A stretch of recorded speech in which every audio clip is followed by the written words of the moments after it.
Hello guys. Check natin yung timbang.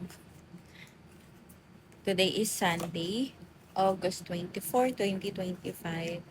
Wala lang kasi walang magawa. So nakita ko yung timbangan. I'll try to check my progress ng Ozempic from first to 7th dose. Bago tayo mag 8th dose tomorrow, Monday. Ayan, pasensya na sa aking mapulang face kasi nagpa-CO2 fractional laser tayo. Wait lang guys.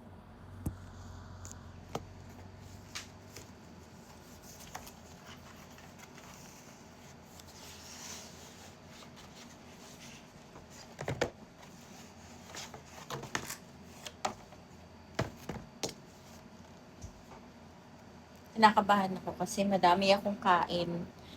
Nag-suman from Antipolo, ganon. Sobrang craving. So, salamat sa nag-alok. Ay, hindi pala. Ni-request ko pala. Na-pressure nga pala yung nagtitinda. Nakapag-deliver ng ano, nang hindi, basta yun, nakapag-deliver agad kahit hindi naman siya magtitinda. Dahil ko pa kasi maglihi pagka sobrang crave sa food. Check natin yung timbangan guys. Ayan na nga yung timbangan natin. I'm so kinakabahan kasi kumain tayo ng too much carbs and sweets. OMG, 71.1. 70 point, ano na ako eh. 70.1 nung nakaraan. So, ayan ang pangit. 71.1. Ayun na nga guys. Ang pangit ng timbang. Tumaas tayo ng 1 kilo.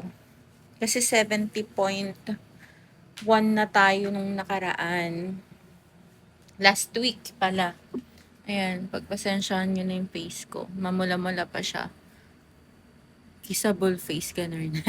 Dahil nga sa fractional, CO2 fractional laser. May natira pa kasi tayong voucher kay Doc before nung pimple breakout kasi nakagamit tayo ng ng hindi okay sa face natin na Rejuve. Ayan. So, nag-undergo tayo ng mga treatment kay Doc para bumalik siya sa dati niyang dating ganda nung skin. Kaya kayo ingat kayo sa mga ginagamit nyo sa face nyo. Mild, mas okay po yun.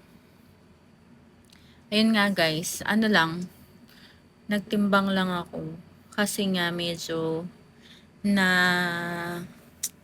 papaisip na naman ako. Kasi nga kahapon birthday ng mama ko. So syempre, may mga handa. So pag may nakikita akong food, hindi ko napipigilan yung self ko. Kumakain ako pero yung konti-konti lang naman. Kaso kasi, tas ngayong morning, nakakain ako ng masarap na suman.